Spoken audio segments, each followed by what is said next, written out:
अस्सलामुअलैकुम। Welcome back to CS circuit. उम्मीद है कि आप सब खैरियत से होंगे। आज हम डिस्कस करेंगे computer science grade 12 unit number 8 entrepreneurship इन डिजिटल एज एक्सरसाइज के शॉर्ट रिस्पॉन्स क्वेश्चन आंसर्स को। और अगर आपको ये वीडियो इन्फॉर्मेटिव लगे तो लाइक शेयर और सब्सक्राइब ज़रूर करिएगा। कोई भी आपकी सजेशंस हैं, कोई भी आपकी क्वेरीज हैं, आप कमेंट्स में पूछ सकते हैं। Okay, alright. साथ ही हम कुछ एग्जाम अटेम्प्टिंग टिप्स को भी देखते हैं। जब आप शॉर्ट क्वेश्चंस अटेम्प्ट करते हैं तो या फिर एमसीक्यू है, इवन लॉन्ग क्वेश्चन है, तो सबसे पहले आपके माइंड में ये क्लैरिटी होनी चाहिए कि एग्जामिनर को क्या चाहिए। एग्जामिनर ने जो क्वेश्चन लिखा है ना, उसके पर्सपेक्टिव से आप सोचा करें। शॉर्ट क्वेश्चंस में एग्जामिनर जो है ना, कोई बहुत बड़ा आपसे उन्हें भाषण नहीं चाहिए होता, बल्कि क्लियर, फोकस्ड और एग्जाम्पल बेस्ड जवाब चाहिए होता है। ठीक है, सबसे अच्छी टेक्निक ये होती है कि पहली लाइन में आप सीधा पॉइंट लिखें जो क्वेश्चन ने स्पेसिफिकली उसमें पूछा गया है। फिर नेक्स्ट 3 to 4 लाइन्स में आप उसको लॉजिकली एक्सप्लेन करें कि ये चीज़ क्यों इम्पॉर्टेंट है, कैसे काम करती है और रियल लाइफ में इसका क्या रोल है।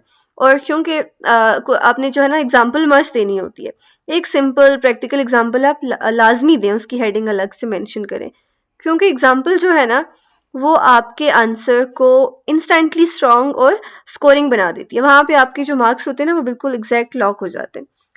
अब आपका टारगेट ये होना चाहिए कि जवाब जो है ना लंबा ना हो, साथ में आप वो क्वेश्चन की स्टेटमेंट को भी साथ लिखते हैं कि ऐसा इसलिए होता है कि ये वो, तो मीनिंगफुल होना चाहिए। शॉर्ट क्वेश्चन का मतलब शॉर्ट एक्सप्लेनेशन नहीं होता, बल्कि फोकस्ड एक्सप्लेनेशन होते हैं।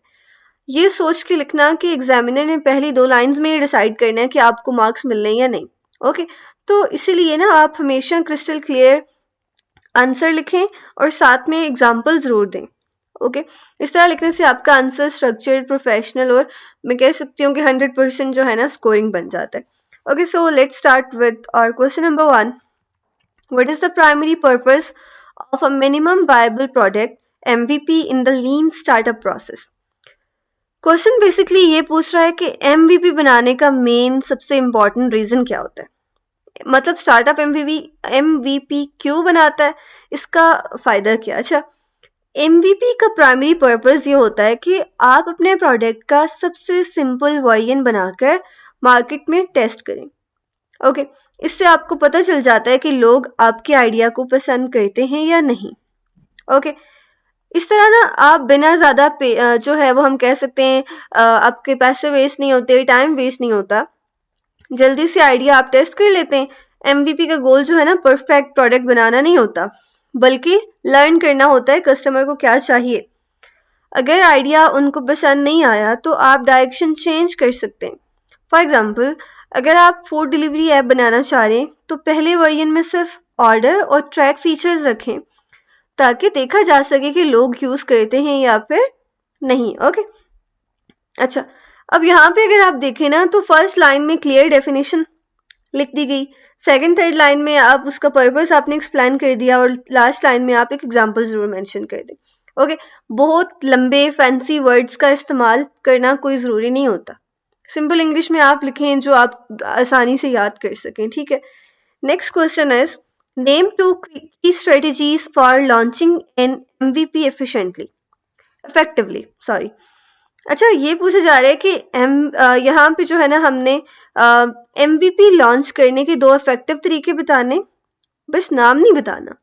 ठीक है, थोड़ा सा हमने, क्योंकि अगर पेपर के पर्सपेक्टिव से हम देखें तो हम नाम के साथ साथ हमें थोड़ा सा उसके बारे में एक शॉर्ट एक्सप्लेनेशन लिखनी चाहिए। ओके, पहली स्ट्रेटेजी ये होती है कि MVP सिर्फ बेसिक मोस्ट इम्पॉर्टेंट फीचर उसमें रखे जाएं जो रियल कस्टमर प्रॉब्लम को सॉल्व करें।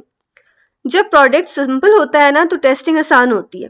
और दूसरी स्ट्रेटजी ये है कि MVP को पहले छोटी ऑडियंस के साथ टेस्ट किया जाए, जैसे कि 20 to 50 लोगों को कंसीडर कर दें। ओके, और अगर हम देखें कि हम बात करें कि इन अर्ली यूजर्स से आपको क्या होता है, ऑनेस्ट फीडबैक मिलता है जिससे प्रोडक्ट इम्प्रूव होता है।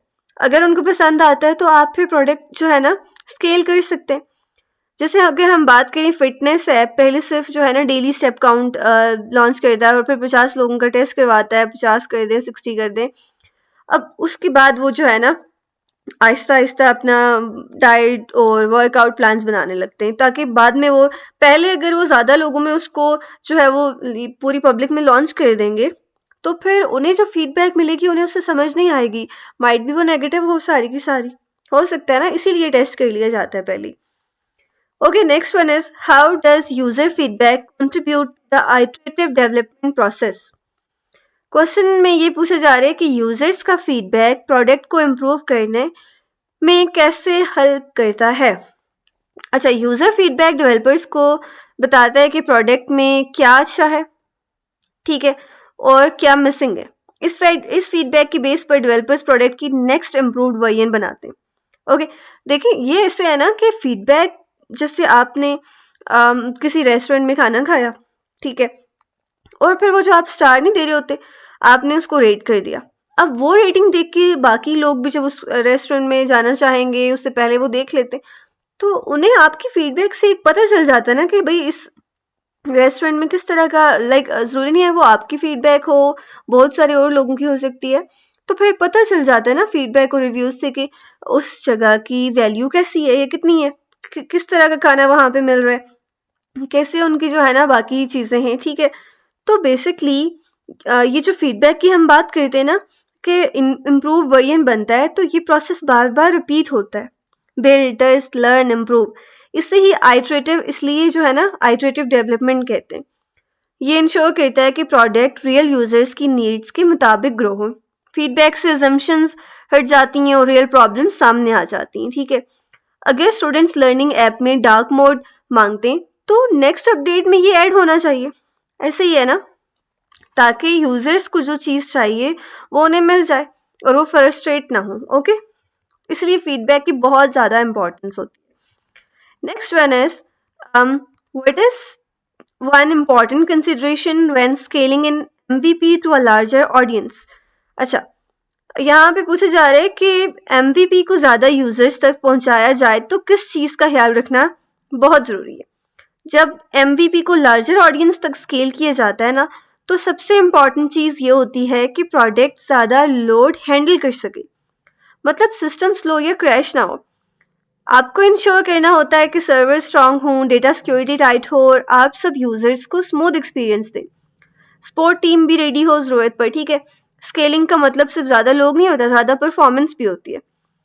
Online store nation wide launch से पहले अपने सर्वर्स अपग्रेड करते हैं, ताकि स्केल पे सेल के दौरान जो है ना वो, अगर हम बात करें, उन्होंने ये पहले सारी प्रिपरेशन इसलिए की होती है कि जिस दिन सेल लग रही है उस दिन वेबसाइट डाउन ना हो जाए, क्योंकि उस दिन तो ज़्यादा वहाँ पे जो है ना रश होगी। ओके, सो बेसिकली इस क्वेश्चन में अगर हम देखें ना, हैंडलिंग मोर यूजर्स की अगर हम बात करें तो ये एक सेंट्रल पॉइंट है, ठीक है, और आपने इसमें एग्जाम्पल ज़रूर मैंशन करनी है।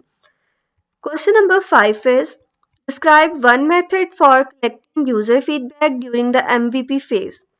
अच्छा, यहाँ पे हमने एक जो है ना मेथड बताना है जिससे कंपनी MVP फेज में फीडबैक कलेक्ट करती है, और साथ में हमने शॉर्ट सी एक्सप्लेनेशन देनी है। एक इफेक्टिव मेथड ऑनलाइन सर्वेस का होता है। यूजर्स MVP यूज़ करने के बाद सर्वे फिल करते हैं, जिसमें सिंपल क्वेश्चंस होते हैं, क्या अच्छा लगा, क्या मुश्किल था, क्या मिसिंग था। सर्वे फास्ट और चीप मेथड है, और एक ही टाइम में बहुत सारे लोगों का ओपिनियन मिल जाता है। डेवलपर इन रिजल्ट्स को एनालाइज करके प्रोडक्ट इंप्रूव करते हैं, सही है ना। For example, budgeting app users को 5 क्वेश्चन सर्वे भेजती है after first use. Okay, next one is why is simplicity emphasized when developing an MVP। अच्छा, पूछा ये जा रहा है कि MVP बनाते वक्त सिंपल रखना क्यों ज़रूरी होता है। तो यहाँ पे हमने ये देखना है कि सिंप्लिसिटी का रीज़न ये होता है कि MVP का गोल परफेक्ट प्रोडक्ट बनाना नहीं है, लर्निंग होती है।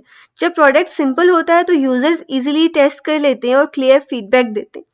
जितना सिस्टम यूजर्स के लिए मुश्किल होगा ना, वो उतना उसको छोड़ के भाग जाएंगे, फ्रस्ट्रेट हो जाएंगे। एक्सेस फीचर्स कंफ्यूज कर देते हैं और टाइम वेस्ट होता है, सही है। एक सिंपल MVP फास्ट बनता है, चीप होता है और बग्स भी कम होते हैं। डेवलपर्स आसानी से चेंजिंग कर सकते हैं। जैसे अगर हम बात करें राइड शेयरिंग ऐप, पहले जो है ना बुक राइड फीचर लॉन्च करती है, no ratings, no payments initially. Okay, वो इसीलिए होती है कि वो चेक कर सकें कि ये किस तरह जो है ना इस पे रिएक्शन आएगा हमारे पास। Okay. All right.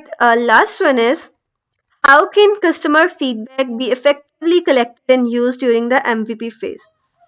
यहाँ पे पूछा जा रहा है कि फीडबैक कलेक्ट कैसे होता है और फिर कंपनी यूज कैसे करती है। Customer feedback surveys, interviews, analytics और यूजर रिव्यूज से कलेक्ट किया जाता है। कलेक्ट करने के बाद डेवलपर्स फीडबैक को एनालाइज करते हैं, कॉमन इश्यूज आइडेंटिफाई करते हैं। इसके बाद वो इम्प्रूवमेंट लिस्ट बनाते हैं और नेक्स्ट वर्जन में चेंजेस अप्लाई करते हैं। सही है ना? फीडबैक को यूज करना जरूरी होता है क्योंकि एमवीपी का purpose he learn and improve होता है। सही है। यूजर्स की ओपिनियन से ही प्रोडक्ट सक्सेसफुल होते हैं। अगर हम बात करें नोट्स ऐप जो है ना, वो देखता है कि लोग क्रिएट फोल्डर स्क्रीन पे ऐप बंद कर देते हैं, तो नेक्स्ट अपडेट में डिजाइन सिंपल बना दिया जाता है। यानी फीडबैक इस कदर इम्पोर्टेंट है ना कि फीडबैक आपका जो प्रोडक्ट है, जो ऐप है, कोई भी वेबसाइट है, कोई भी चीज़ है, उसको बेहतर बनाने का एक तरीका होता है। अगर फीडबैक आप फीडबैक पे फोकस करेंगे, जैसे अगर आप मुझे कमेंट्स में फीडबैक दे रहे हैं कि भाई ये चीज़ ऐसे होनी चाहिए, आप हमें ये चीज़ कंसीडर करें, इस तरह पढ़ा लें, तो ऑब्वियसली अगर मैं देखूंगी कि वो चीज़ बार बार आ रही है तो फिर मैं उसी वे में जाऊंगी, क्योंकि वो मेरे लेक्चर को बेहतर बनाएगी, क्योंकि बच्चों को वो चीज़ चाहिए। समझ में आ रही है बात?